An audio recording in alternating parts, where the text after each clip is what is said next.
This is Podmasana, and I am Brendan Orr. What does it take to dedicate your life to spreading wisdom? To launch India's first Body, Mind, Spirit magazine in 1996, long before wellness became mainstream. And then, after establishing yourself as a go-to expert in that field, to start over in a new country and build something equally meaningful from scratch. Today's guest, Parveen Chopra, has spent nearly 3 decades at the intersection of journalism and spirituality, consistently asking, how can media serve not just to inform, but to transform? How can we draw from both ancient wisdom traditions and cutting-edge science to help people become happier, healthier, and more peaceful? Parveen's journey began in India, where as a trained teacher of transcendental meditation, he recognized something profound happening in the mid-1990s. Interest in what he called growth therapies, practices like Reiki, programs like Landmark Forum, and India's age-old spiritual systems were suddenly blooming. So in 1996, he founded Life Positive, India's first magazine dedicated to wellness, personal growth, and spirituality. The monthly publication became a chronicle of this awakening, and Parveen became the media's go-to expert in the field, leading to the inevitable question he was asked constantly. Are you Deepak Chopra's brother? Before Life Positive, his work took him to senior positions at India Today, called India's Time magazine, and after Life Positive, to DNA in Mumbai as wellness and spirituality editor. He contributed to leading publications including Yoga Journal, and even wrote a chapter on wellness for a coffee table book published by the Indian government. Through it all, he held to a core belief that a mystical core is common to all religions. In 2008, serendipity smiled on Parveen. A job offer came out of the blue from New York, helping him write what he calls a happy immigration story for his family. In the United States, he edited the South Asian Times for over a decade and One World Under God Interfaith Journal. Then came COVID-19. In the aftermath of the pandemic, Parveen saw both need and opportunity. 3 years ago, in November 2022, he launched A Lotus in the Mud, a wellness and spirituality web magazine that would become his most ambitious project yet. The name itself tells a story. Like the lotus flower, pure, radiant, and resilient, while growing in the mud. We all have the inherent power to rise and bloom in body, mind, and spirit. What started as a social enterprise has grown remarkably. Formally launched at the Indian Consulate in New York in January 2023, the paywall-free magazine has already published over 750 original, in-depth articles. Illustrious voices have shared their wisdom with Lotus, including Sadhguru Dr. Dr. Tony Nader, who succeeded Maharishi Mahesh Yogi, and even New York City Mayor Eric Adams. The magazine's growing reputation led to an invitation as digital media partner for the Global Conference of Meditation Leaders in Delhi in February 2025. In August 2023, Lotus reported from the Parliament of the World's Religions in Chicago. And in June 2025, they co-hosted a celebration of the International Day of Yoga with the Brahma Kumaris. Published by the nonprofit American Center for Wellness and Spirituality, Lotus extends its mission offline, fostering interfaith harmony, community well-being, and world peace. Looking back on what he calls his checkered life, Parveen feels most grateful for discovering transcendental meditation in his 20s, which gave him purpose and direction. On this episode of Podmasana, Join us for a conversation about building bridges between traditions, creating media that serves transformation, and why the lotus rising from mud is such a perfect metaphor for our times. Part 1: Life Positive and the Indian Awakening. Parveen, welcome to Podmasana. Thank you, Brendan, for having me. And congratulations on starting this podcast. And I like the name. I love the name Podmasana. It is from podcast, but also Padmasana. And Padma in Hindi, in Sanskrit, means lotus. And I started a website called alotusinthemud.com.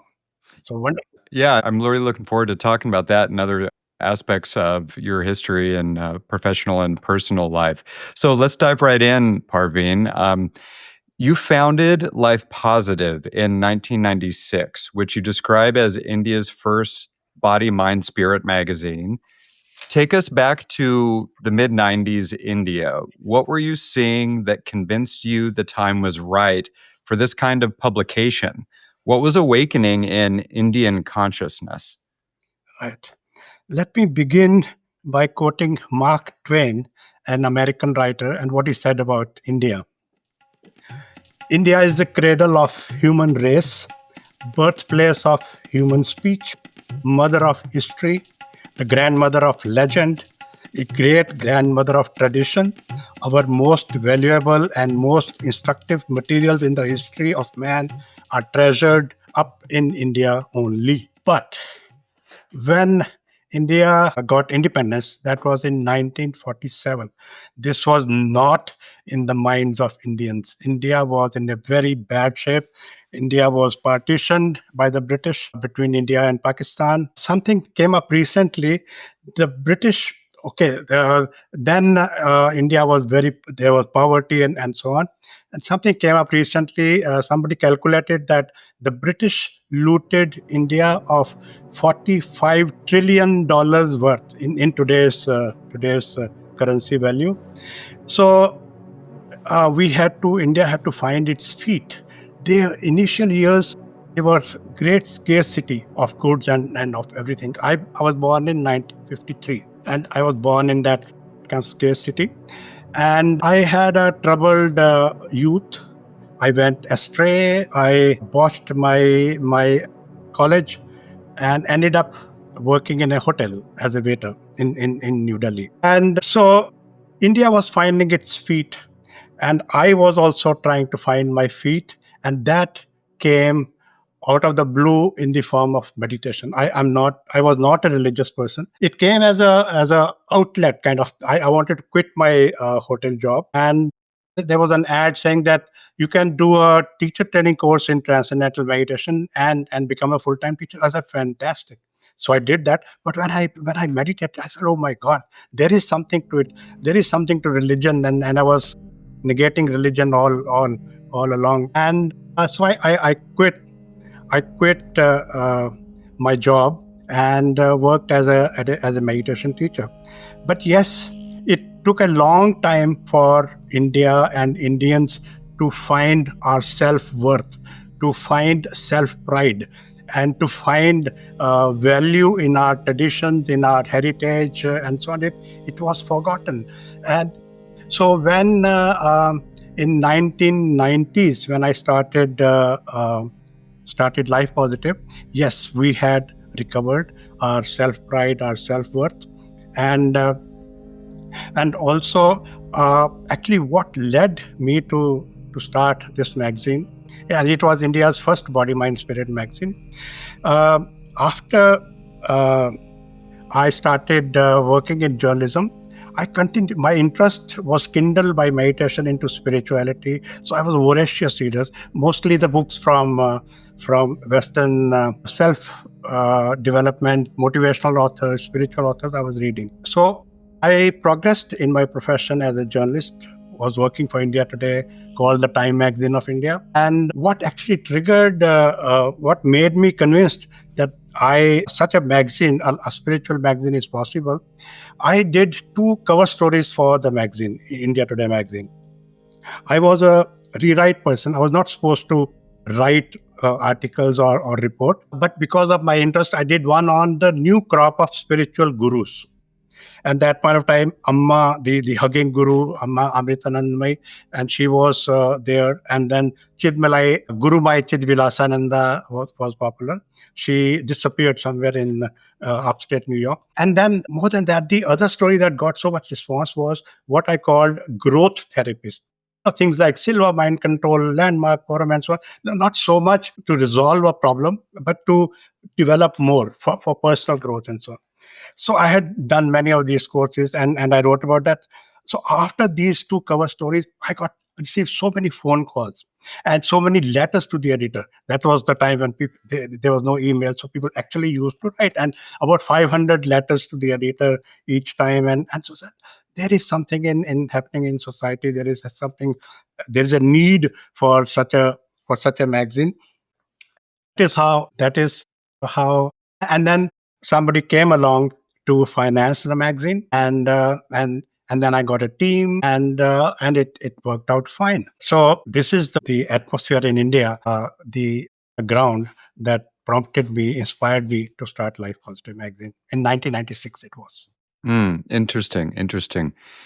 You mentioned that Life Positive chronicled and boosted the sudden booming interest in growth therapies like Reiki and Landmark Forum alongside India's age old spiritual systems.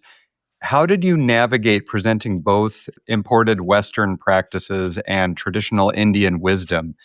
Was there tension between those worlds, Parveen? No tension at all. And let me quote this time Mahatma Gandhi. He said, I want the culture of all lands to be blown about my house as freely as possible, but I refuse to be blown off my feet by any of them. That is India. That is India's main religion is Hinduism. We call it Sanatana Dharma. And that is very open to ideas from wherever. Because within Hinduism also, there are so many traditions, so many streams of knowledge. There is Bhakti Yoga, Jnana Yoga, and so on. We are accepting of wherever wisdom comes from, wherever positive things can come from. So there was no such tension. But yes, what I did was, of course, there must have been religious Indian Hindu magazines and so on. We presented our content in a very contemporary way, in the contemporary idiom, not decrying any other religion or any other tradition, but presenting what was there. See, in journalism, novelty is always an attraction. So people know about in India had known about Shankara and so on, but they didn't. They were just coming to know about, say, Abraham Maslow, the humanistic psychology, the hierarchy of needs. The Celestine prophecy was a big hit those days in the 1990s, Right. and all these systems they had a novel value. And I remember the second edition of Life Positive, the cover story was Hands of Light, Reiki, pranic healing, and so on. We wrote about that, and we got so much response. And after that, many of the ads in the magazine were Reiki ads. Boom in Reiki those days. And so I, being a journalist, had my ear to the ground, as to say, which meant that whatever was happening in society, I also wanted to present that. And so on the one hand, we chronicled what was happening, and on the other hand, we gave it a boost. So many people, my God, I want to learn this, I want to do that system, and so on. And incidentally, many people found that they can have a career in this kind of work, becoming a motivational speaker or a workshop leader, and so on. I remember one person I encouraged to write good stories. He was a engineer kind of person. He quit that job and he became not only a motivational speaker, he ended up writing 5 books. He was picked up by publishers and so on. So we boosted what was happening on the ground, and so the magazine did very well for some years, and I was very happy. We got complimented by people that it changed their life. So many people said, and this is the highest compliment you can get. Somebody says it changed my life, and so on. Yeah, it sounds like an exciting time, Parveen. As you became a go to expert in wellness and spirituality for the media, you were constantly asked, "Are you Deepak Chopra's brother?" How did you handle that question? And what does it reveal about how spirituality and Indian teachers were being perceived in that era? Right. Okay. I am from Punjab, but I lived in Delhi most of my life. When I was running Life Positive Magazine, I was living in Delhi. And yes, Deepak Chopra is from Delhi. He was today he's astronomically more popular. He was very popular those days also. At least Indians knew his name.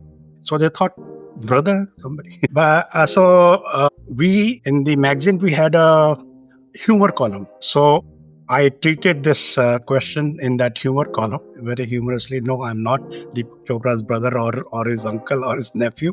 But yes, I did come to know, fleetingly met him in Delhi. It was his daughter's wedding, and his father was also a doctor. He knew me, and I got invited. But because we featured him in the magazine, as he deserved maybe one or two cover stories on Deepak Chopra, and because of the connection, the common connection of transcendental meditation, I read up more about him. This is not that well known that Deepak Chopra was promoted by what he became today. He may have become even otherwise, but he was promoted by Maharshi Mahesh Yogi. Mm. Maharshi Mahesh Yogi started the TM movement in way back in 1958. And he picked up Deepak Chopra because Deepak Chopra had an MD degree and he's a great orator. So Deepak Chopra wrote an article after Mahesh Yogi's death in 2008 in Huffington Post, saying that he became initially so popular, so well known as Maharshi Mahesh Yogi's representative, that Mahesh Yogi got a little jealous. So eventually Deepak Chopra had to leave. So Deepak Chopra is from the same tradition as we, that is Transcendental Meditation movement. There is one other person, an interesting anecdote. Today from India, there are two big, most popular gurus. One is Sadhguru Jaggi Vasudev, and the other one is Sri Sri Ravi Shankar. It may sound like a boast, but Sri Sri Ravi Shankar was my colleague, my classmate in an intensive advanced course. This Mm. was in Tirupati in South India. Tirupati is a temple town. He was a very shy, gentle kind of person then. Of course, he didn't have a beard or anything. And again, Mahesh Yogi picked him up. Why? Because he had modern education and he also had a Vedic education. So Maharshi just picked him up, took him to Switzerland, and then he must have grown in the hierarchy. And at some point of time, he broke away and started his own art of living movement. So that is how Shri Shri Ravi Shankar became a guru, and then he kept growing and growing. His movement kept growing and growing. And I'm just a journalist. Yeah, that's some really interesting insight and behind the scenes information. Thanks, Parveen. And you've been a trained teacher of transcendental meditation since your 20s. How did that practice shape not just your spiritual path, but your approach to journalism and media? What did TM, as it's known, teach you about how to present spiritual content to a general audience? Right. When I started teaching, this should be in the 1970s. By then, enough research has been done on the effects of meditation. And I think this was the first meditation practice, which was researched well in different institutions and universities. And we always used to go to introduce meditation carrying a booklet, and that had charts. The metabolic rate goes down by about 16%. Even in sleep, it is only 8% or so. And the brainwave coherence, brainwave pattern shows that you are in a highly alert but very restful state. Mm. So meditation was taught as a scientifically validated technique. So even as a journalist, I said whatever we write, it has to be evidence based. It has to be rational. As far as possible, let's find some research. Let's find people who are practicing a certain thing, doing a certain thing, and how they have benefited. My approach also, even as a journalist, has always been to write positive things. And my great fundamental journalistic principle is self-help. There's Mm. so much information today more than ever. So how something can help me? So that should be highlighted. There's negative news. There's all kinds of news, and even now that AI is bursting onto the scene, I will see for myself how can I benefit, and it is. I recently started using AI as an editor to find better headlines, to find what is called SEO, search engine optimization, which Google which Google search engines can find in my articles, and so on, or even to generate visuals. Many things become it, and for many people, there are positives and negatives, but for many people, AI can help. So as a journalist, I always try to present the positive things. When we write about spirituality or spiritual gurus, there are scandals also. But I would always say, okay, take the teaching. The guru is not important. The message is important. And even the gurus, mostly they'll teach nice things, positive things, which you can help, which you can use to help yourself. So there'll be scandals and so on. So we try to not go into those scandals, or try not to write about those gurus who were involved in scandals and so on. And we did pretty well. Also, the at Life Positive, there was also a fine line we were trying to walk, which was not to become Hindu jingoistic kind of. These days, there is Hindutva, which is political Hinduism, and there are controversies around that. So we were talking about the Indian wisdom traditions, but not in a way that we are the best, or this is the thing you should get. The idea was, as a journalist, I'll say, not to impose yourself on your readers. Present it as gently as possible, not saying that I have the gospel truth, and you have to follow what I'm telling you. Yeah, I appreciated you touching on that balance you had to strike between your coverage of gurus and how that maybe shows that even a human who's very spiritually aspirant may be susceptible either to the ego or some other aspects or foibles of life. Could you maybe speak to that just a little bit? Right. Like I said, what is important is the teaching, is the message, not the personality of the guru. Like some years ago, hot yoga guru Bikram Chaudhary was in a scandal. He had to flee to India, but that doesn't mean that yoga is bad. Hot yoga, I'm not so sure about, but yoga is fantastic. So the gurus, the traditions, they have some insights, and and we need to share it with people. And increasingly, I think, particularly in that now I started Lotus, is what we need to do is present more scientific basis to spiritual practices. And luckily, fortunately, in the last few years, even science has advanced enough that they can measure what is happening in the neurophysiology and so on. And so the other thing I always tell readers is not to let go of your rationality. Mm. Very important. If a guru says donate all your wealth to my organization, why should you? So don't let go of your rest. Yes, some gurus may be teaching some practices in that organization, and yes, I've been into many guru spiritual organizations, and there is corruption in there. So I also tell people not to join as full-time members. Yes, learn from them, but not really get into the web of each organization. There can be corruption where they can try to exploit you. The extreme case where commit suicide. All of you should just, because the world is ending, so you should better end your life also. Mm-hmm. Yeah, thanks, Parveen.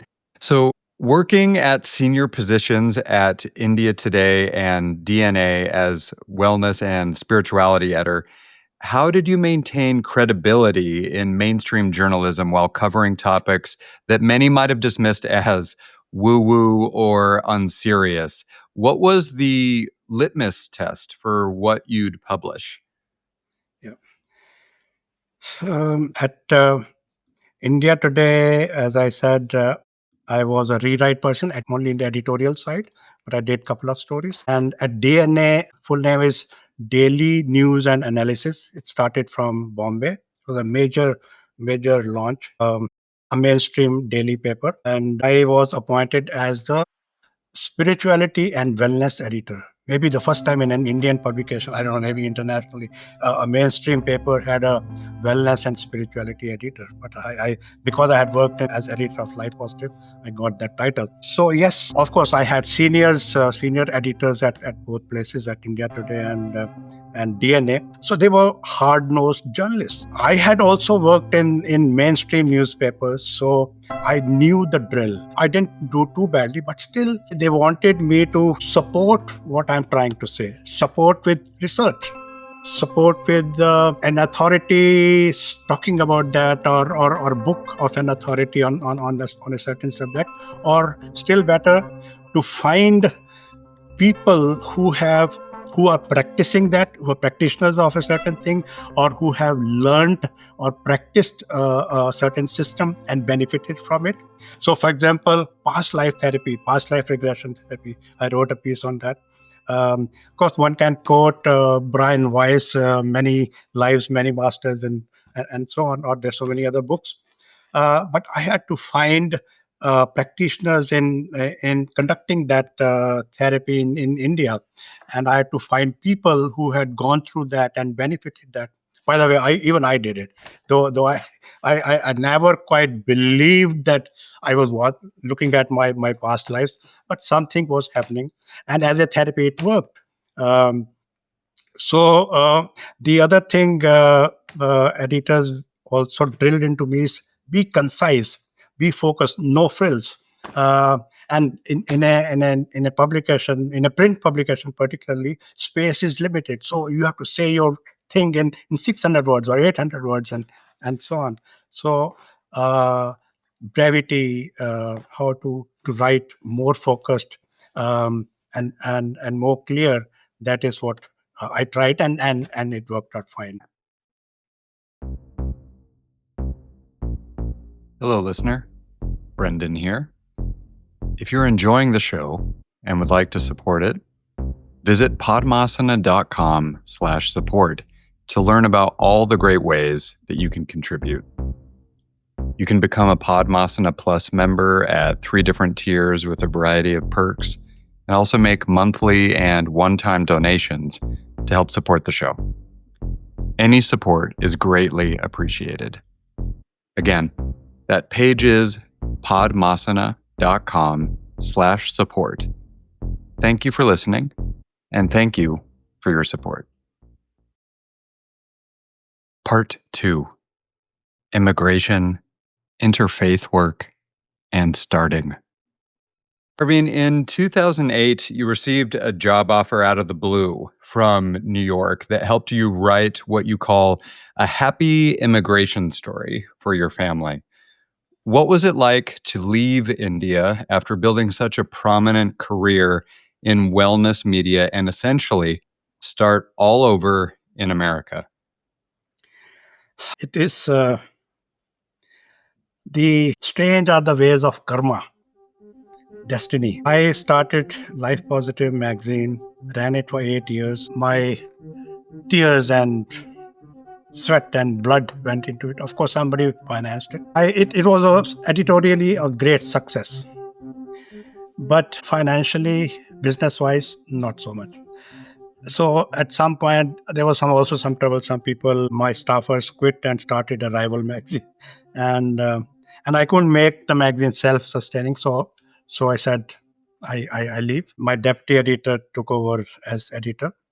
So everything was fine. And again, out of the blue, I got a job offer from DNA to be the spirituality and wellness editor. So I went to Bombay.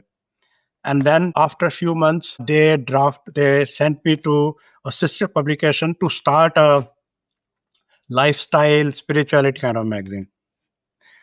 After 6 months of working on that, their finance department said it will not work out. So they said, "You go." Okay, I said, "I go." So I was in between jobs in 2008, and how this job offer came from America. And remember, this today it is easier for Indians to come to America. It was very difficult those years. So a friend of mine got this job offer from New York to be the editor of two community newspaper, Indian newspapers. He told me, I said, fantastic. People will give their leg and arm to go to America. He said, no, I can't because my wife says that she will not accompany me. And why so? Because she said that she's also a journalist. She said that you will go to America, you'll have a good job and a good life, but I will not be able to work on the spouse visa, dependent visa. And so I don't want to sit at home and do nothing. So he declined the job offer. So I said, okay, pass it on to me. He did. Within a month, I had a visa. It's called I visa for journalists. And within a month, I was in New York.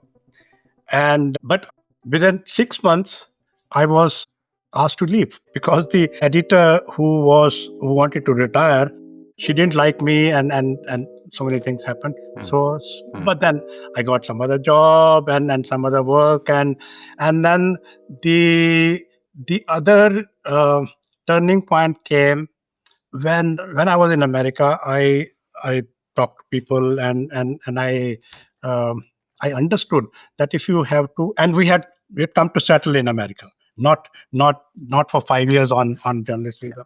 I said, what is the way? So somebody suggested the if you need to settle down in America, you need to have a green card. I said, okay. And how do I get a green card? Well, it's a very long process. These days, under Trump, what is that? Visa, H1 visa is in great controversy. So I learned that there is a category called EB1. It's for extraordinary ability. You have to prove. Of course, on paper, it is meant for PhD professors and Nobel Prize winners and so on. Okay, I'll take a shot. And so I put together a huge fat file of all my journalistic attainments, achievements, particularly life positive, all the cover stories or whatever I'd done. And within 3 months, I had the green card. But this was the Obama years, so maybe it was easier to get. So we got a green card. Then I felt we are settled enough. We bought a house, and 5 years after that, we became citizens. My wife, my only son, became citizens, and in a way, American dream achieved. I won't say for myself at least, but for my son, yes. He graduated from Georgia Institute of Technology in Atlanta in computer engineering. And right away, he got a great job, very well-paying job in a startup in San Francisco. He changed jobs and he's doing very well professionally and making good money. So it's a happy immigration story. I know there's so many bad stories also you hear about, but mine was a happy immigration story. I'm glad to hear that. Glad to hear that. And you've worked across different religious platforms, editing One World Under God interfaith journal, writing for Patheos.com's multi-religion platform, and contributing to Newsday's Asking the Clergy column. What have you learned about the commonalities and differences across traditions through this interfaith work, Parveen? Okay. I will say we still live in silos, our own religious community silos. And I'll say that is me too. My reading, my mind is open, my reading is very wide, but I'm not still interacting enough with people of other cultures, other communities, other faith traditions. And particularly when I look at Patheos.com is a multi-religion website. Of course, it is dominated by Christianity. It is owned by Mormons. And so there is content, people writing from their own tradition, their own faith, and so on. But they seem to be close to other traditions and other religions and so on. So when I was asked to write a column for Pathos, but yes, something is happening in America. Pathos felt a need to have a Hindu voice. So they offered it to somebody else. He passed it on to me, and I started writing. I said, not just Hinduism. I am from India, and I know fairly well Buddhism, Jainism, and Sikhism. So I called my column Lotus Pond, which can be inclusive. Again, positive things I can write about. And there's one other example of why there is more need for voices from different religions. Religion News Service, like AP, AFP, and so on, is a big organization, big platform. Religion News Service, RNS. They didn't have a Hindu correspondent. I live on Long Island. Somebody on Long Island gave them a donation to hire a full-time journalist. She is a Columbia graduate. And recently, they have Religion News Service recently have been looking for a Muslim correspondent. So yes, more voices are coming. So the column I contribute to for Newsday is a main daily of on Long Island, and I think weekly they have this column called Ask the Clergy. So the person who anchors edits that column, he approached me, and I started writing. So yes, there is certainly more awareness, but much more needs to be done. The other thing, and which I am guilty of also, each one of us, in whatever religion, faith tradition we are in, we think that is the best. Hindus think so too, that the Hindu tradition is very open, very wide, and with meditation, so many practices. And Buddhism also has so many meditation practices, because I think theory is not enough. So you have to have those practices to advance spiritually. So everybody thinks that their religion is the best. If everybody's religion is the best, then either everyone's religion is best, or one religion cannot be the best. So that also I think and I'm learning also, as I interact with people in interfaith groups. I'm not saying that I'm really much sought after, but yes, when I interact with them, I also learn. For example, Swami Vivekananda, I would have always said that he introduced Hinduism to America. That was in 1893, I think. Yeah, 1893 was the first Parliament of the World's Religions in Chicago, and he created a sensation. He talked about Hinduism and so on. But the one Christian guy at one of the interfaith meetings, he said Swami Vivekananda also, in a way, introduced the interfaith movement in America, and now you see so many interfaith groups and quite a movement. Hmm. So good things are happening. Yeah. And you're a firm believer that a mystical core is common to all religions. Can you articulate what you see as that common core, Parveen? And how do you communicate that belief in a way that honors each tradition's uniqueness while recognizing their unity? It's a good question. I think more for a scholar. I'm not a scholar, I'm just a journalist. But yes, and not me. Many mystics in different religious, spiritual traditions have talked about some similar experience that they and which inspired them to found a religion. What is that experience? Call it God, call it cosmic consciousness, or whatever.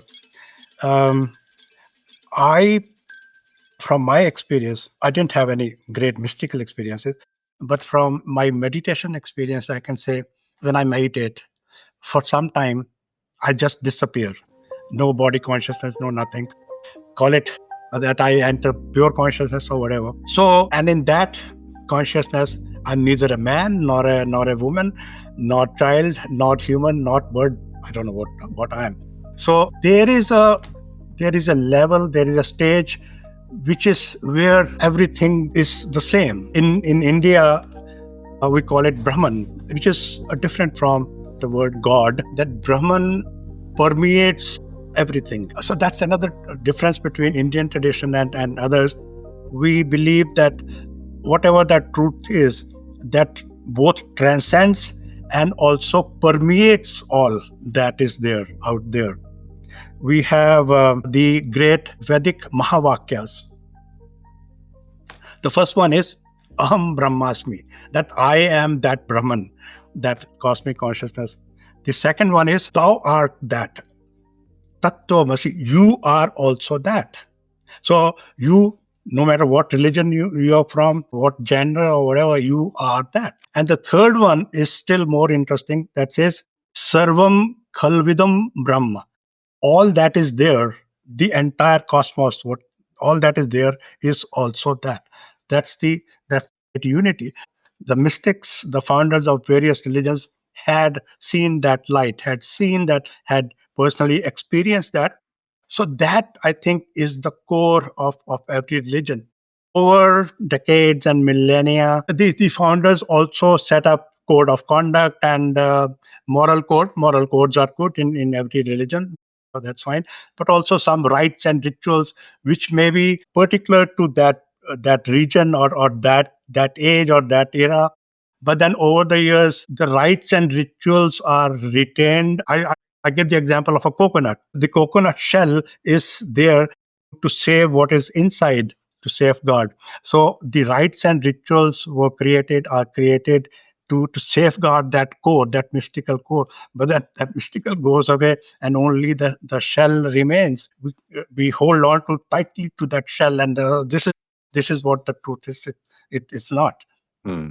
So, moving from India, where spirituality is woven into daily life, to the United States, where it's often more compartmentalized or commercialized, perhaps, what differences did you notice in how people approach wellness and spirituality, Parveen? And what maybe surprised you about American spiritual seeking? I think, yes, in America, it is more compartmentalized. Even not only spiritual practices, but even the life as such. Okay, 1 hour in the gym. Okay, 1 hour having beer in the pub, and 9 to 5 job, and weekends to have fun. Indian, yeah, spirituality and wellness are woven into the daily life. I'll give you the example of my wife. My wife, I'm not so much into rituals and religious practices. My wife wakes up in the morning and she lights a lamp. And we have many deities in our house. So she'll show the light to all the deities. She has a little altar, makeshift temple, and she will show the light there. She'll light incense. She'll blow the conch, and she'll arrange the flowers. Creates a very good atmosphere in the house. What in India we say sattvic, a positive atmosphere. So you can contrast that with the scene in a pub, in a strip mall, stinking of beer and smoke and so on, and old people just whiling away their time there. So yes.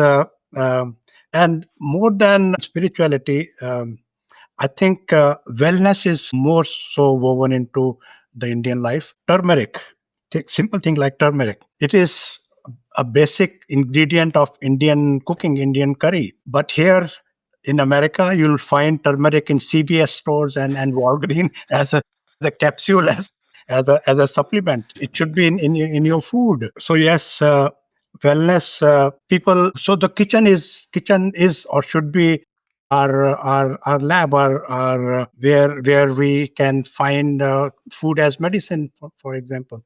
So yes, America. I've not interacted enough to say how people Americans practice spirituality. But yes, they go to retreats and workshops and attend courses and so on.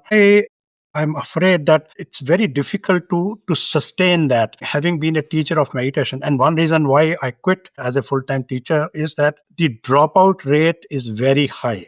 As with any self-development course or practice, even with spiritual practices, the dropout rate is very high. So you go to a retreat and something very difficult to continue practicing that when you come back and so on. So it's more important to, even if you do meditation for 10 minutes or whatever in a day, that is good enough, but sustain it. And that is what I will suggest people should do. Thank you. And you've gained recognition from interfaith organizations in New York. In a time of increasing polarization and division, Parveen, what role do you see interfaith dialogue and cooperation playing? What makes interfaith work urgent right now? In America, more so in the current atmosphere, I listen to people in interfaith groups, and they say it is very hard. It is getting very hard. Even to say that we need multiculturalism and we need respect for other faiths, that can be taken as anti-Christian or anti-national. I I will give the example of my son. I see positive things happening. Particularly, I'm very confident of the young people. Some years ago, my son was in high school and he held a birthday party. Ice cream he served to people, 4 or 5 friends, and I took a picture. And I asked to write a caption for that picture for social media. I asked him the names of those people. One was a Christian, one was a Buddhist, one was a Muslim, one was, of course, a Sikh, which I can make out wearing a turban and so on. My son is a Hindu. I said, fantastic. But he was not conscious. His group of friends were not conscious that they have a Hindu, Muslim, say Christian, and all this in their group. So the young people are they are more for justice and equality and respect for other religions. Even 3 years ago, when the Israel Gaza war started, and whatever we know what was happening there, my son said, no, this is not good. What Jews say that Hitler did to them, they are doing the same thing in Gaza. And that was the Biden years. And that may have been one of the factors that young people voted in protest against Democrats, against Kamala Harris, who is of Indian American origin. Um, and recently in New York City for the mayor's race, Mamdani, a Muslim, Indian American Muslim, he won the mayor's race. And one reason was the young people in droves. They voted for him, they volunteered for him, and that is the next generation, and I'm hopeful in that generation. And in that connection, why some people, Christians, maybe feel that their religion is more superior than the other. The controversy broke out a couple of weeks ago. America's Vice President J.D. Vance, he said publicly that he looks forward to his wife. Her name is Usha. She is Hindu of Indian origin. He wished that she would convert to Christianity. He is a Catholic, and so Hindus and Indians pounced on him. So you think that Christianity is the best religion? You think we can only have salvation if we believe in Christ and the gospel. Um, so yes, there is a need, and I think there are ups and downs in society. Certain things happen, and it is cyclic. But on the other hand, I also feel civilizations are also cyclic. They rise and fall. I'm not saying America is declining or falling, but you never know. Western civilization had its day. The great contributions we led to industrial revolution and then computers and internet and AI and so on. But yes, India is also rising, and Muslims population is growing in the world. So maybe they'll have their day, and so we should be accepting of that. We Some people will try to hold on to whatever is there. In India, also we have a problem. Um it's a Hindu majority nation, but the population of Muslims is increasing. So some Hindus want India to be a Hindu state, but India is a secular state. America is also secular too. Uh, but yes, people who are in power, who are in majority, they want that power, that majority to remain. But this is how life is. Hey, listener, if you enjoyed this episode and are enjoying the show, you may also be interested in Podmasana Media's other shows, Yoga Discussion and My Mindful Moment. Yoga Discussion features conversations with yoga practitioners, teachers, and researchers. My Mindful Moment features short listener-submitted recordings of profound and insightful moments in their life. You can find both shows wherever podcasts are available and at yogadiscussion.podmasana.com and podmasana.com/mymindfulmoment. Thanks for listening, and I hope you enjoy checking out those other shows. Part 3: A Lotus in the Mud and Media's Higher Purpose. Parveen, you launched A Lotus in the Mud in November 2022 in the aftermath of COVID-19 as what you call a social enterprise to render service to society. What did the pandemic reveal about what people need from wellness and spirituality media? What gap were you trying to fill? It was the most traumatic time for me, my family, and for everybody in the world. The COVID years. Fortunately, I didn't catch it, nor my wife, nor our son. But yes, it made me think, made many people in those years think, what is life for?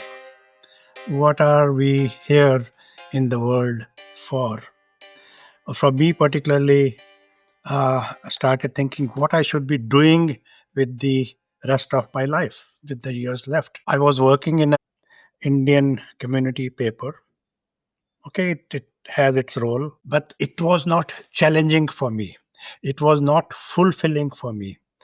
I felt suffocated. So the first thing was that I should quit my job, which I did. And the second thing was, so what do I do? So I look back, what is my background, what is my experience, what is this I'm good at? So okay, I'm a journalist, I can write in English, and I'm in America. I can and my special talent is curating spiritual content, spirituality, and wellness. And more than spirituality, people, wellness was the need of the hour. And many people must have changed their routine, their diet and habits to be healthier and so on. So I knew that that was much in need. So I said, okay, it has to be wellness and spirituality, some kind of journalism, a journal. But I thought, no, I don't have the resources, deep pockets to start a print magazine, which Life Positive was when I started in India. So yes, I call it a social enterprise because I started it as a not for profit. I formed a not not-profit called American Center for Wellness and Spirituality that publishes a lotusinthemud.com. The idea is not to make money from it. In time, I will be happy if it becomes self-sustaining. But for now, I'm putting in my own money and I got some donations from people. So this is a model that so far is working. I keep getting donations, and as we grow, we get recognized more.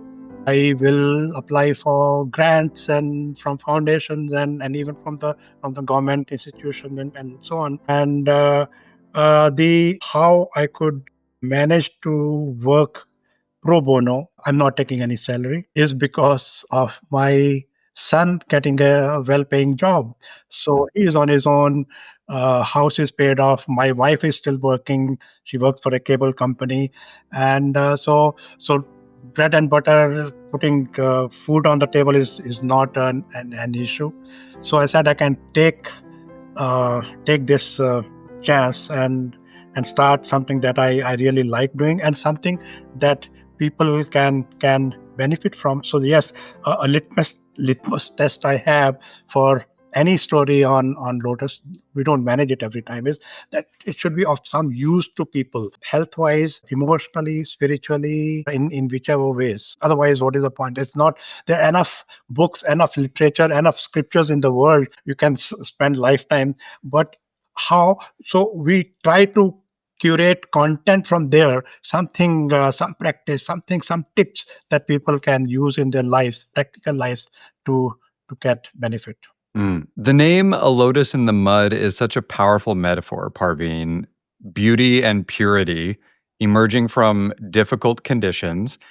How does that metaphor apply not just to individual spiritual growth, but to the state of media and journalism today? Can media itself be a lotus rising from the mud? Hmm. Whatever publications I started, I'm very happy with the names I come up with. Life Positive was a great name. Everything positive, it's in the name. And then an interfaith magazine I started, One World Under God. What is the slogan America has? One Nation Under God, I think. Yeah, America uses that in the currency notes or something. One Nation Under God. So One World Under God I came up with. A Lotus in the Mud.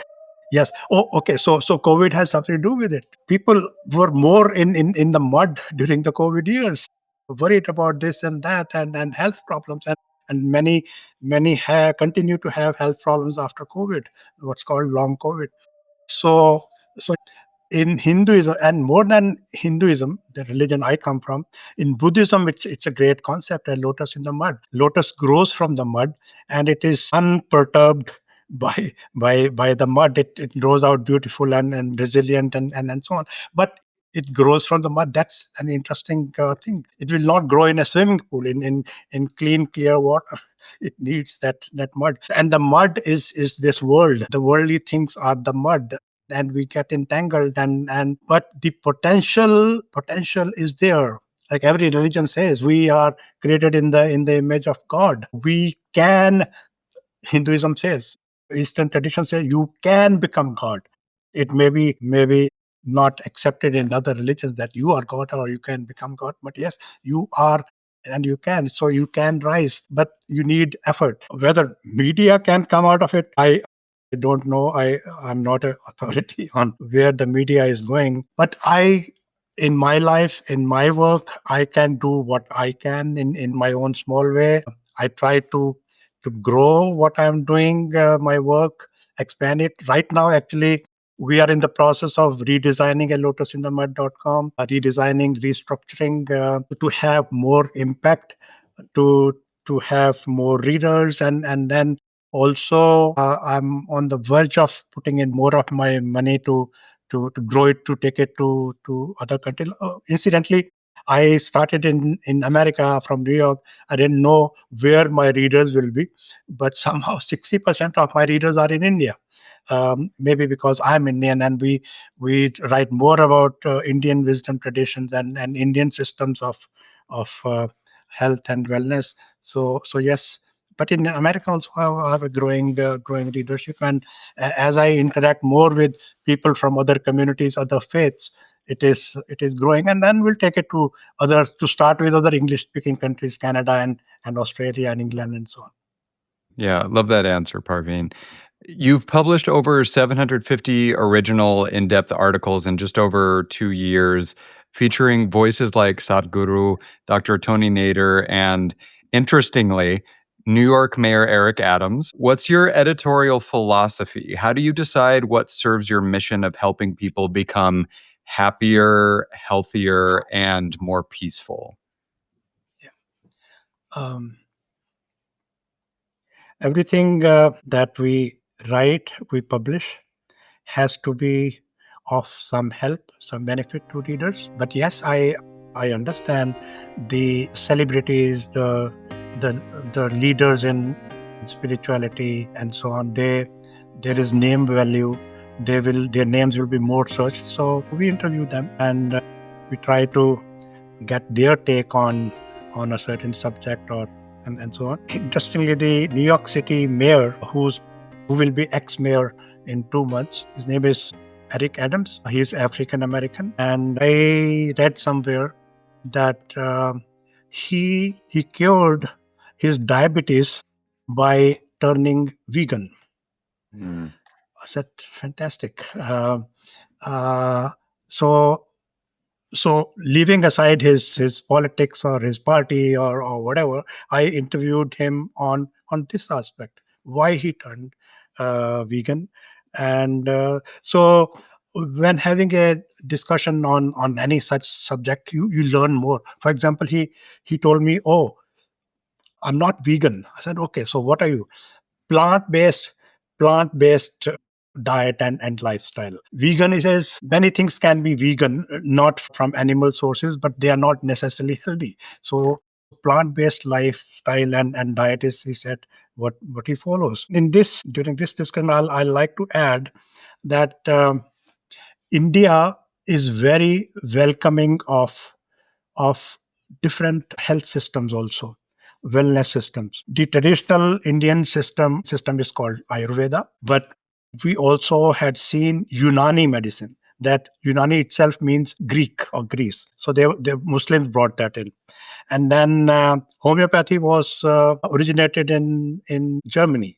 But where do you find homeopaths or homeopathic medical doctors and hospitals in India, in South Asia? Nature cure, and that is my personal favorite is naturopathy or nature cure. It originated in Europe, but you find more naturopaths and hospitals, big hospitals and institutions in India. Mahatma Gandhi, people know him for many other things, but he promoted, popularized naturopathy, nature cure in India. Said no medicine. Only by diet and lifestyle changes we can cure problems, health problems, and so on. So yes, we try to write what's called alternative systems of medicine, complementary systems of medicine, and we are not afraid to say modern medicine. There are some flaws in modern medicine.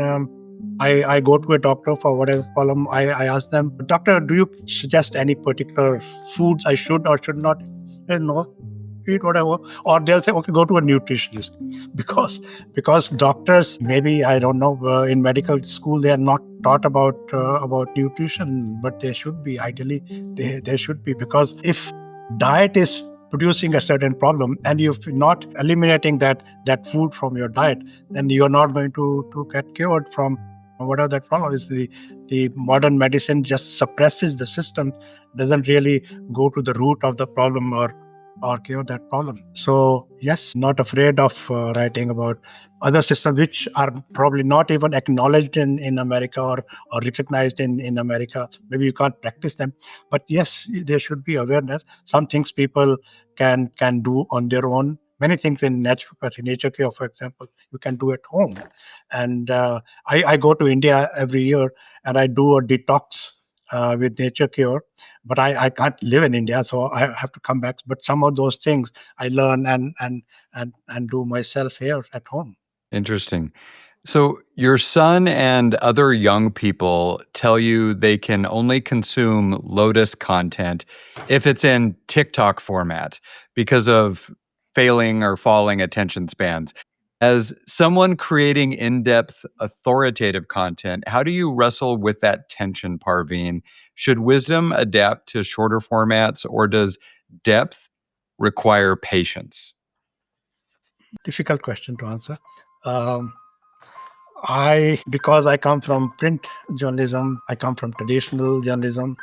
I'm doing what I can, um, and being older generation, tech comes a little hard to me. Learning all these things, editing a video, we have interviewed people, and I had to ask somebody to edit the videos. TikTok videos, I don't know. I think I can produce, but yes, I understand that the attention span is falling. So we also try to write our stories which are shorter. I think on the any digital publication, 800 to 1200 words is considered optimum length for a story. So we try to be concise and so on. But surely shorts can direct, can inspire a reader to go to the longer articles, to actual written content.